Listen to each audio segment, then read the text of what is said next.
c'est ça, je vais vous montrer. Capteur miniaturisé pour reins artificiels. Voilà, donc quand il y a le problème des reins, vous en avez Boro Yango Eza peut être très macasse, si vous voyez bien, par rapport à ce que Kagame avait mis dans sa poche. Quand vous avez le problème des reins, reins ici et Panzani, reins et Sili, reins ils ont tamisé sous-souté. Allez, vous avez un capteur miniaturisé pour les reins artificiels qu'on vous met. Alors, vous pouvez le mettre dans la poche, pas seulement la ceinture. Celui-ci, avec sa grandeur, si vous regardez Kagame Bogomona qui est presque semblable. Donc, le gars peut avoir le problème des reins. Donc, le développement des capteurs embarqués va permettre une amélioration du suivi de l'état de santé des patients souffrant d'insuffisance rénale grâce à un système qui est celui-là. Voilà, donc c'était juste pour montrer aux gens que Boatouana, ils n'ont pas mbatté, ils ont raison d'angona et Vandiwana. Voilà. Et puis, vos soi-disant opposants, il y a Nzala Lukuta, il y a Nzala Makasi. Donc, des fois, je n'ai jamais compris cet homme ici. Un étranger qui se mêle des choses du Congo. Oyo, papa Oyo. D'ailleurs, on a compris raté. Moni, un ou deux ou trois opposants, balobi, bisoto kende, Oyo opposant, Azo Sala, il fait le travail avec le pouvoir. Motowana, il faut beaucoup corriger parce que ce n'est pas comme ça que nous allons libérer notre pays. Ce qui est Zangai, Bobengangai Jida, Oyo Mokomona ko traverser Kuna, parce qu'Alingi Alia, mais au Kolia combien de temps sur les cadavres du peuple congolais. Donc, opposition est Zaïni.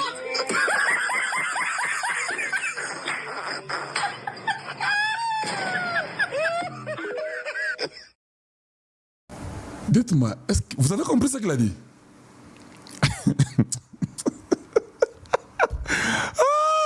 Est-ce que vous avez compris? Est-ce que moi je n'ai rien compris? Voilà. Ceux qui bomoni un ou deux ou trois opposants, Bakolia combien de fois, ceux qui ngaï, Bobetaillé, mais ça n'a pas de sens. C'est que le cerveau là est pourri. Le cerveau n'est pas normal. Hey, vous n'avez pas un leader, vous avez un homme inutile dans la politique. Vous n'avez pas de leader. Soyez seulement sérieux. Qu'est-ce qu'il dit là? Que je remette pour vous. Vous, bon, comme vous le soutenez, je remets. Dites-moi ce qu'il veut dire. Hein, et puis je vous reviens. Je remets. Mettons seulement, tout ce qui a un problème, hein, polémique à Pampamba, mettons seulement, et puis écoutez, dites-moi ce que vous pensez. Momoni, un ou deux ou trois opposants, balobi, bisoto kende, Oyo opposant, Azo Sala, il fait le travail avec le pouvoir. Motowana, il faut beaucoup corriger parce que ce n'est pas comme ça que nous allons libérer notre pays. Ce qui est Zangai, Bobengangai Jida, Oyo Mokomona ko traverser Kuna, parce qu'Alingi Alia, mais au Kolia combien de temps sur les cadavres du peuple congolais. Donc, opposition est Zaïni.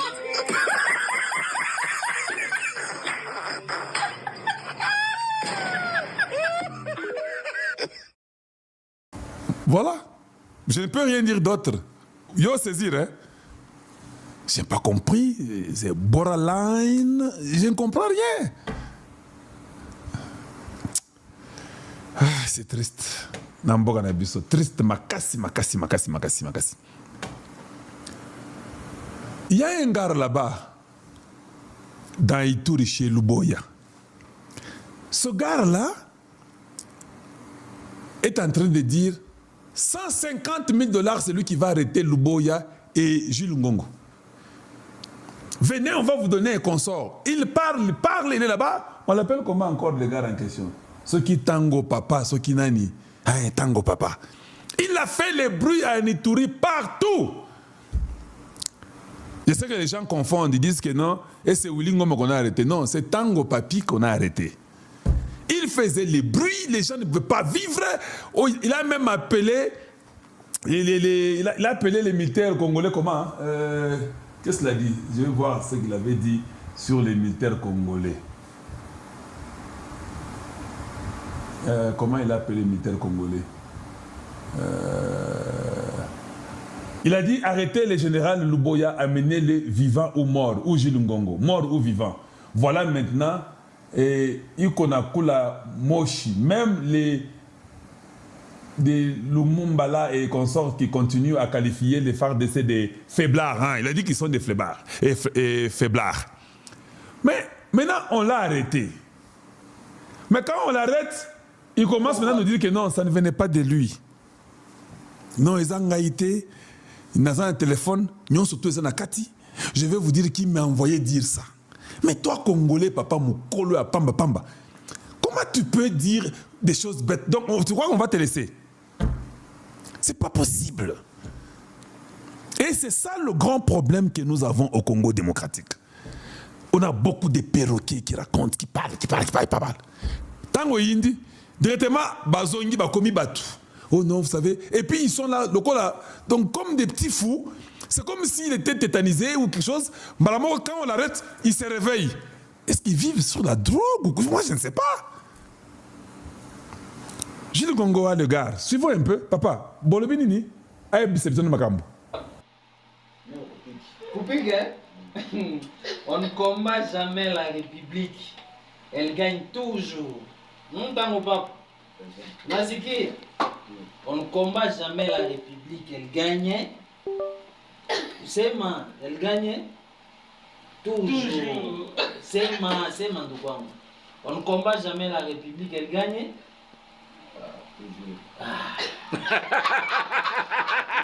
Elle gagne toujours. On ne combat jamais la République, elle gagne. Non, c'est ma basi. On ne combat jamais la République, elle gagne. Toujours. Ça, ça va pas. Otaku la moche, il y a bien. Hein? Otaku la moche. Allez, tuko pamoja. Sawa. Sasa hapa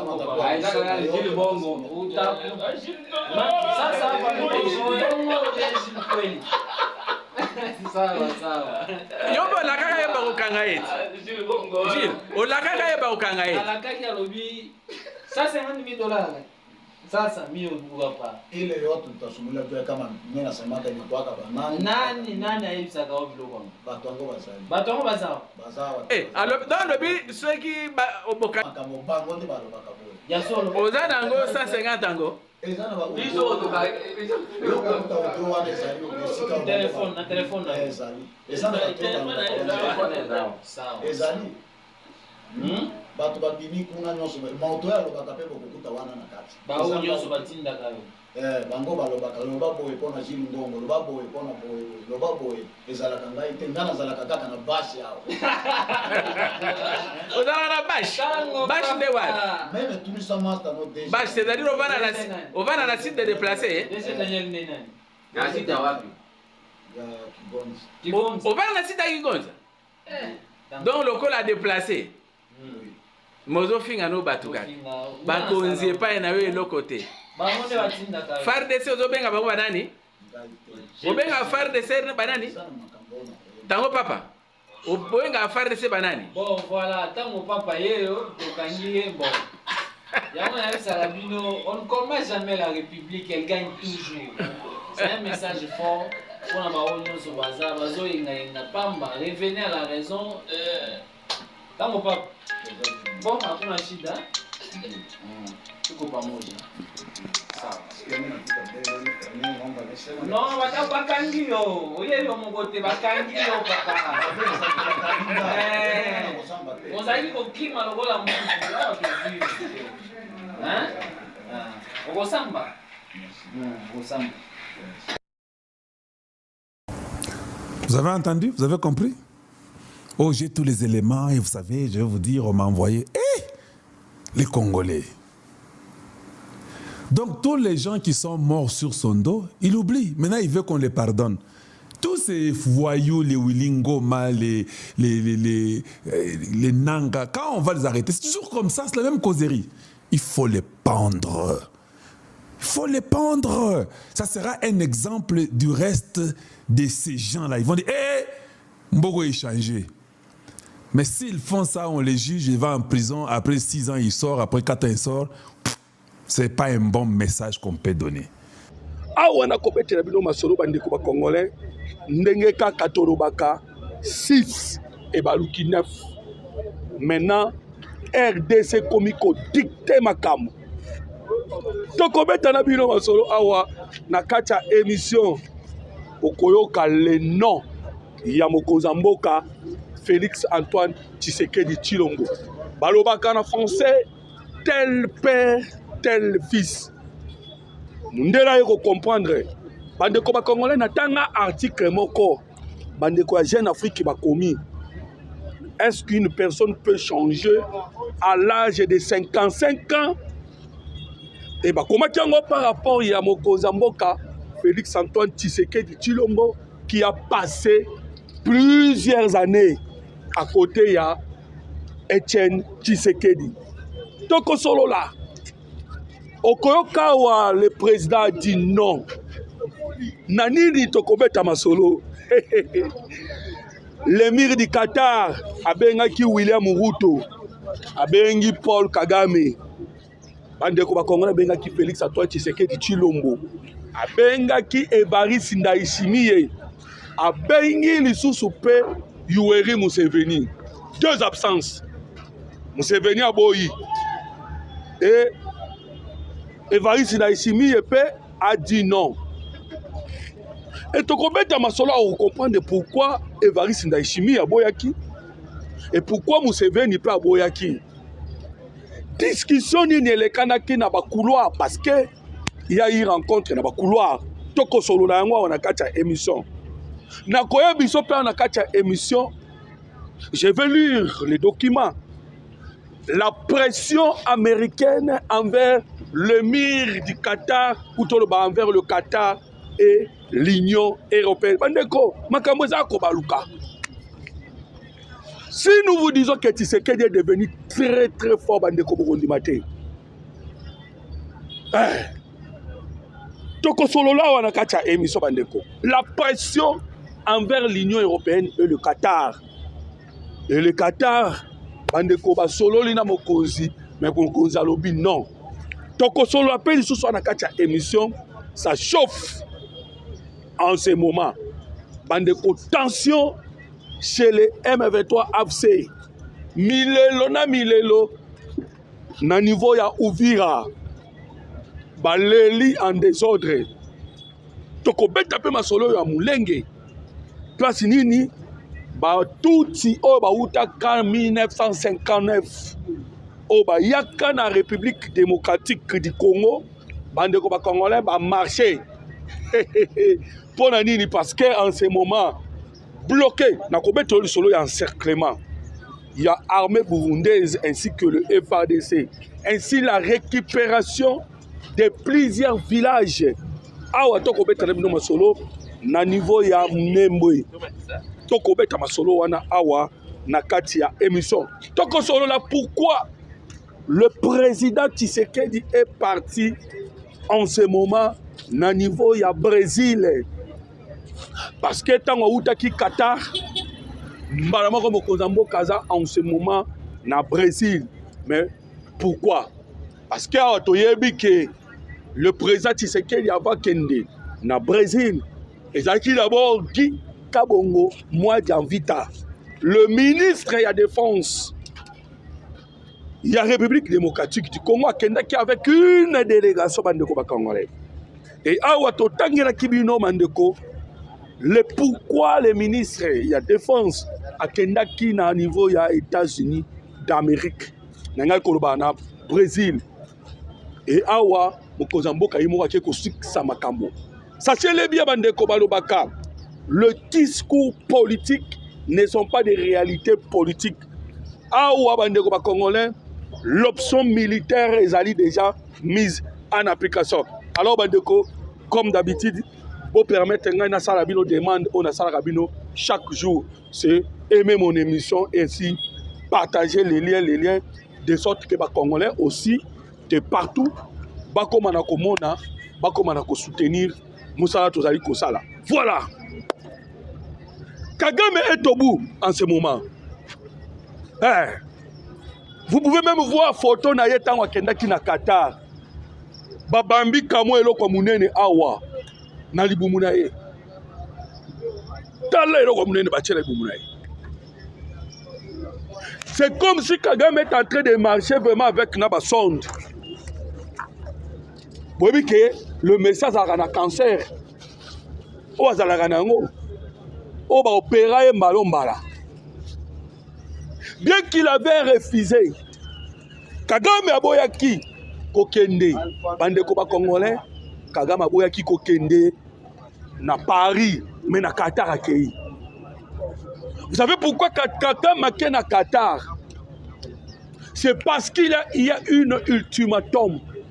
Ultimatum ezali bande ko ba congolais par aux Américains batient na mesa.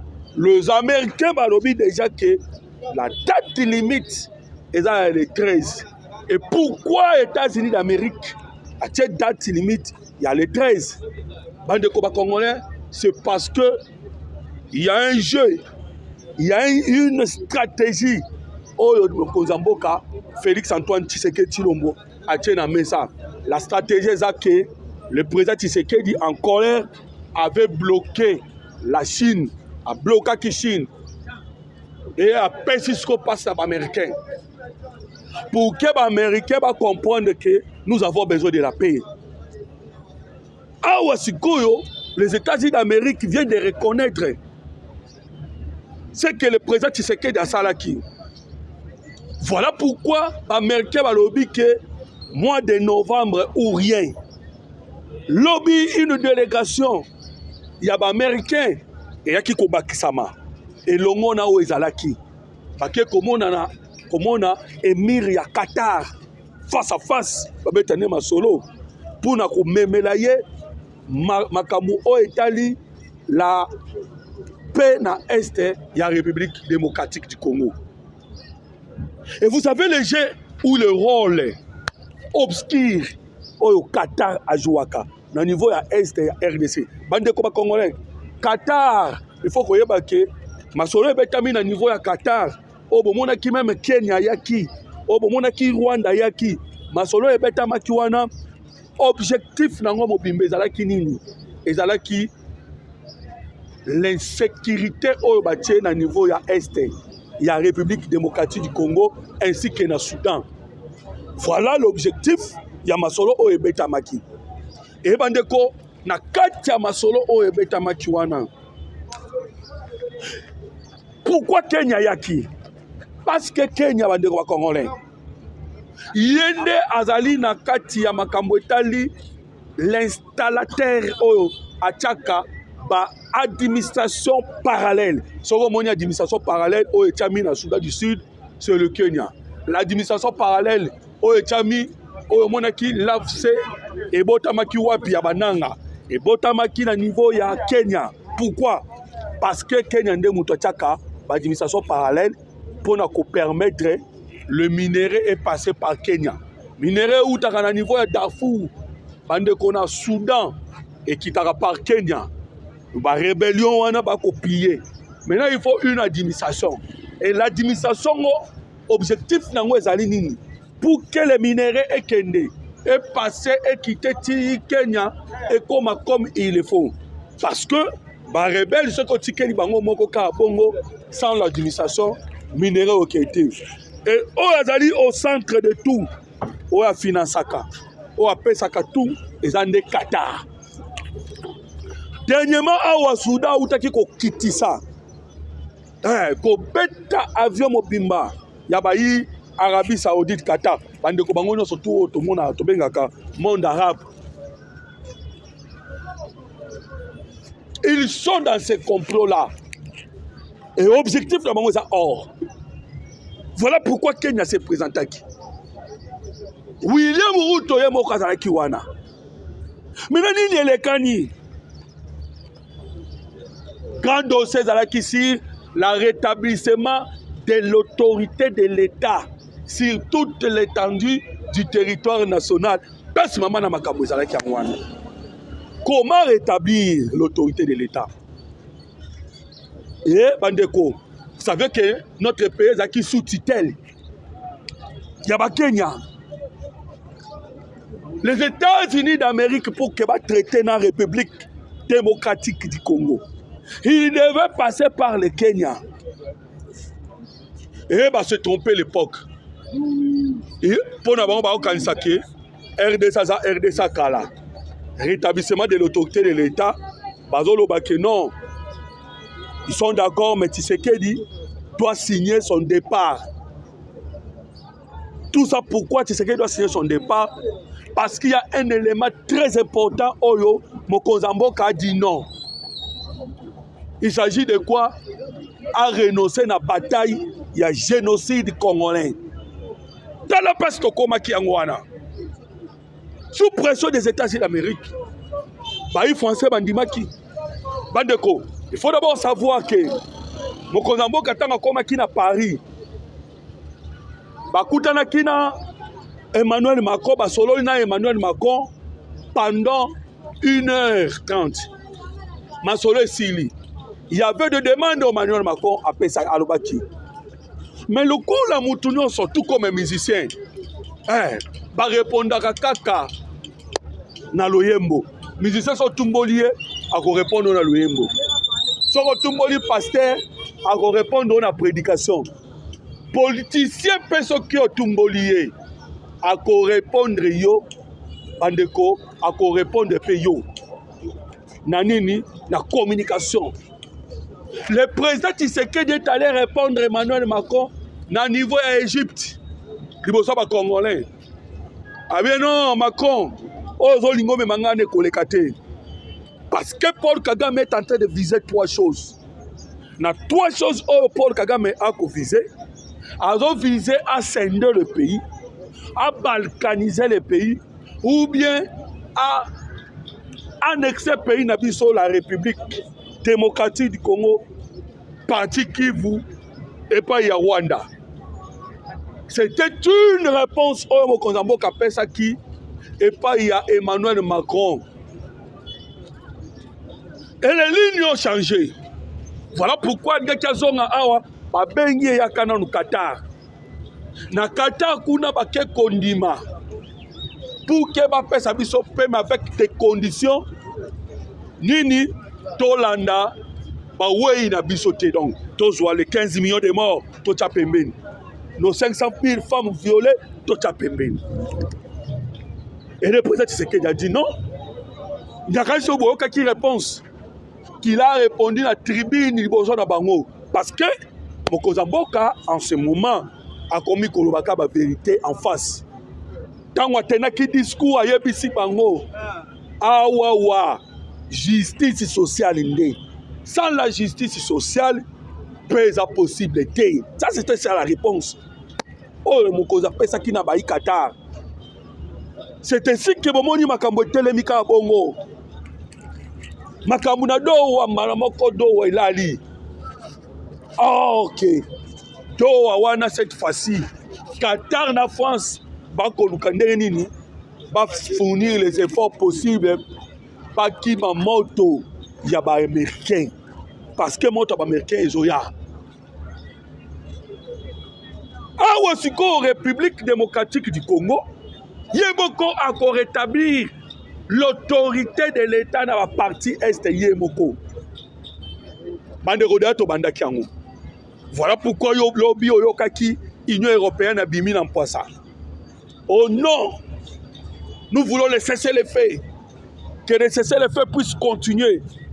Malobo Yokaki, Union européenne, Alobaki, lobby. Que Bazan a posé à cesser les faits. Ils ont dit ça dans Mokonzamboka parce que le président de la République a dit non. Mokonzamboka lobby biso moko to rétablir l'autorité de l'État. C'est la réponse. Il y a le président de la République. Donc on rétablit l'autorité de l'État. Néomoni kuna na Uvira. Je vous ai parlé bandeko na situation où ezali kolekana na niveau ya Sud Kivu. Bandeko ezali spectaculaire. Je vous l'ai dit hein, makamwe kosama na mboka na silence nyonso ezali du nouveau. yango na uti koyebisa bino le président Evariste Ndayishimiye aboyaki na ye kokende makambo ya Qatar. Ayebisaki déjà Emmanuel Macron azali kotia ye pression chaque jour. Parce que c'était Emmanuel Macron qui azali kotia ye pression. Ainsi que l'Union européenne. Yo koti na bilanga na biso pona nini? Pour eux, la République démocratique du Congo eza bilanga na bango. Maintenant Emmanuel Macron na ba européens sont kotia pression na Burundi. Et Burundi tellement azali ko se sentir trop faible. Bande ko ba Congolais. Voilà pourquoi Burundi a l'accord militaire avec la République démocratique du Congo. Bandeko, na ebisio accord militaire au Tosana Burundi na Tosalate. Plus de 10 000 hommes. Bandeko, les chiffres ezalaka secrets. Il y a nombre de militaires oyo baye déjà dans la République démocratique du Congo. Bauti Burundi. Chiffre pe sa marate. Banguna nde ba kisomo. Ba me veto nde ba kisomo ya chiffre. Il y a nombre, il y a pas militaires burundais ba na sol congolais. Mais je vous informe que les militaires congolais aussi, ils sont à Burundi. Bandeko, tu sais que la stratégie. Ça ne ba mbrier ba communauté internationale. Ba mbrier Union européenne. Ba rendre bango confuse. Si comme les Congolais ou biso ba na Burundi, moi ba trahir réalité. Ba militaire na biso, ba FARDC, moi ba trahir réalité. Tout comme ba Burundais, o baza na sol Congolais, moi ba trahir réalité. Biso to kengela Burundi, Burundi pe o kengela biso. Nos FARDC baza ensemble avec force burundaise. Na Burundi, la force burundaise baza pe na FARDC au Congo, bande ko la paix. Kagame aleli. Voilà pourquoi on a outai koyeb sabino babimisi banyamulenge. Banyamulenge babimi na terrain. Oh non, nous ne voulons pas de l'armée burundaise. Bandeko. Lobby encore récupération des villages. Je vous ai dit qu'ils sont encerclés. Les M23 Twiranareero baza encerclés par le FARDC. Encerclés bango. Chaque jour, on se rendre. On m'a dit que basali bango, batika ki bango, le bakoti, awa sikoyo, couper nzela. Donc nzela na bango pour que la région de Rwanda déjà sous-souté. Alors, bango bayaki objectif bazwa aéroport ya Minembwe. Et puis bazwa ki aéroport ya Minembwe. Twiranareero M23 AFC Red Tabara na sangisi bango parce que Red Tabara ezali ya ba Burundais ba force burundaise o bazalaka na sol congolais pona ba luka ba renverser pouvoir ya Burundi. Twiranareero ezali ba o to bengaka force ya ba Tutsi rwandais basangani na ba Tutsi banyamulenge basangani na ba Tutsi mususu basali Twiranareero ale bango so basali bloc commun babundisa Burundi babundisa Congo. Alors basangana ki na ba rwandais baaki na objectif sikoyo bakombisa siko Minembwe mama na base. Alors Minembwe eza wapi bandeko ba congolais? Minembwe ezali na kati presque na haut plateau d'Uvira au centre de Tchoke Fizi. Donc objectif na mwenza ki batonda bazwa ravitaillement. C'est ainsi que monaki Paul Kagame a komaki kotinda minduki e kolongwa Rwanda ezokita minduki ezoya nzoka. Les FARDC batindi pe drone avandi kola otala. Les jours où toke ko signé l'accord avec le Rwanda na Washington aux États-Unis d'Amérique, l'accord de paix na moko le 27 juin. Donc on ne peut fêter le 30 juin batindi avion na bango. En pleine fête il y a le 30 juin avion eyé avec Mindu kinanyo surtout na aéroport ya Minembwe. C'est là où on dépasse makambo bébé qui bango.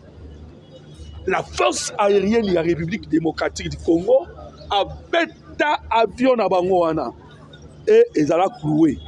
Maman comme la force baye, on les a encerclés. Bandeko, chaque jour à Tokoloba, depuis qu'ils sont encerclés, chaque jour Bako Liberaka, village Moko, lobby village moko et bazali ko se rendre na maboko ba FARDC. Maintenant ça fait du mal.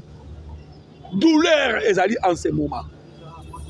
Kolela et continue à moment oyo et pas ya ba M23 parce que l'objectif bazali ko kende koluka et ça soit atteint parce que pour ça na bango ezala qui va mettre en difficulté Uvira Fizi et permettre bango sikoyo ba kende kokota na Grand Katanga et masolo d'aller bango.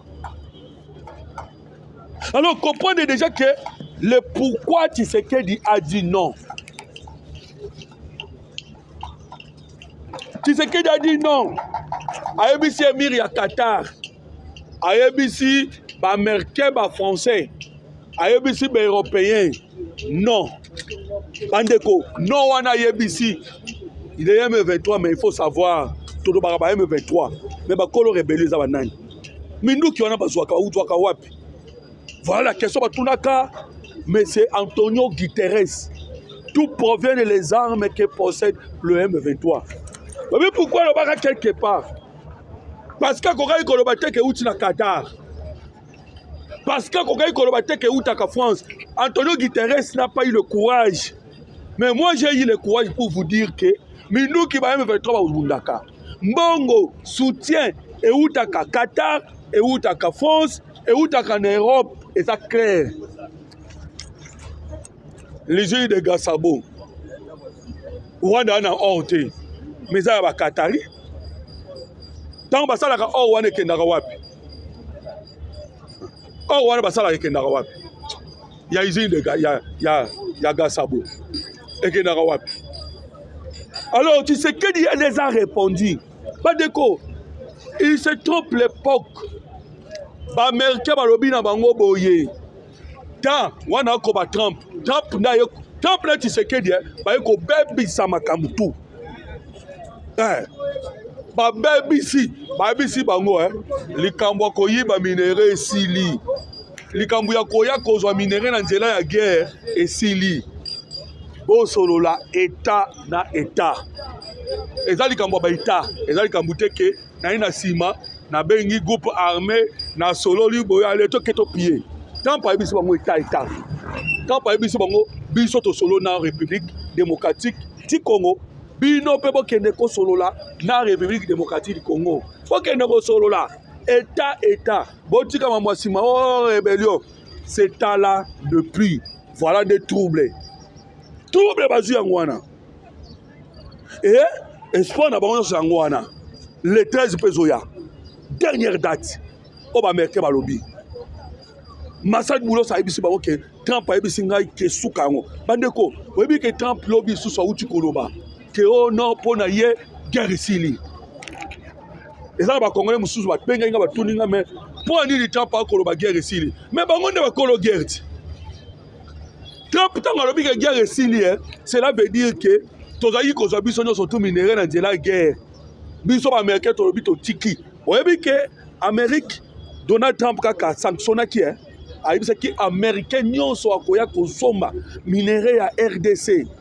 Ou à kokota contact kaka na Laurence Kanyuka ou bien na James Kabarebe parce que bango ndemo baté kaka minéraux américain nyonso akomeka est allié.